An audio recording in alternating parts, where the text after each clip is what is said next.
আমার ড্রাগন গাছে এই ফার্স্ট টাইম ফুল এসেছে আর দেখো ফুলটা কত ছোট।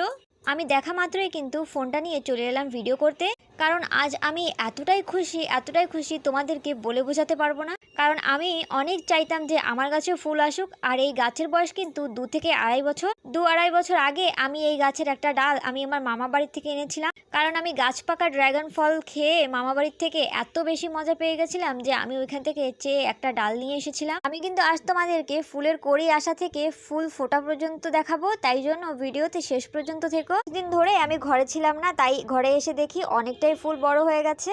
আর আজকে কিন্তু এই ফুলটার ফোটার দিন চলে এসেছে ফাইনালি। আমি কিন্তু অনেক দিন ধরে ওয়েট করছিলাম যে কবে ফুলটা ফুটবে, আর আজকেই সেই দিন।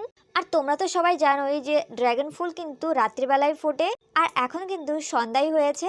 তো আমি একটু বাদে বাদে এসে দেখছিলাম যে ফুলটা কতটা ফুটেছে। আর আমাদের আন্দামানে কিন্তু প্রচুর বৃষ্টি হচ্ছে, তাই জন্য দেখো আমি একটা ছাতা লাগিয়ে দিয়েছি যাতে ফুলটা না ভিজে যায়। কারণ ফুলটা ভিজে গেলে আমি আর ভালো করে পরাগ মিলন করতে পারবো না, তাই জন্যই আমি এটা করেছি। আর এই দেখো আরও কিছুটা ফুটেছে। আমি শুধু একটু বাদে বাদেই আসছিলাম আর দেখছিলাম, আমার যে এতটা মজা লাগছিল, এতটা খুশি লাগছিল কি বলবো। আমার তো এখান থেকে নড়তে ইচ্ছা করছিল না। তারপর প্রায় 8টার দিকে ফুলটা ফাইনালি একদম ফুটে গেছে। আর এবার হচ্ছে পরাগ মিলন করার পালা। আমার শুধু এই ফুলটাকে দেখতে ইচ্ছে করছিল, এত সুন্দর ফুল আমি আগে কখনোই দেখিনি। আমি আর আমার হাজব্যান্ড দুজনেই অবাক হয়ে শুধু ফুলটাকে দেখছিলাম যে এত সুন্দর আর এত বড় সাইজের ফুল, কি বলবো তোমাদেরকে।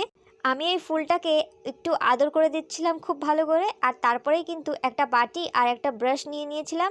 আর সেটার থেকেই দেখো এগুলো বের করে আমি পরাগ মিলন করব।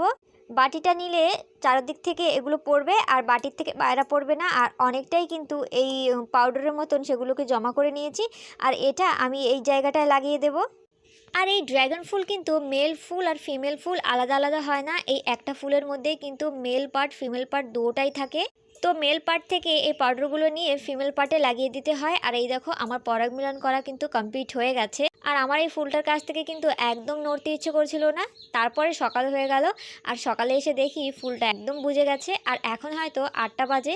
সকালবেলা এসে আমার কিন্তু অনেক কষ্ট লাগছিল, কারণ রাতের বেলায় ফুলটা কত সুন্দর ছিল, আর এখন দেখো কেমন হয়ে গেছে নেতিয়ে। আর তারপর কিন্তু রোদ লাগার জন্য আমি এই ছাতাটাকে খুলে রেখে দিলাম। আর এর পরের আপডেট কিন্তু আমি তোমাদেরকে দেখাতে থাকবো।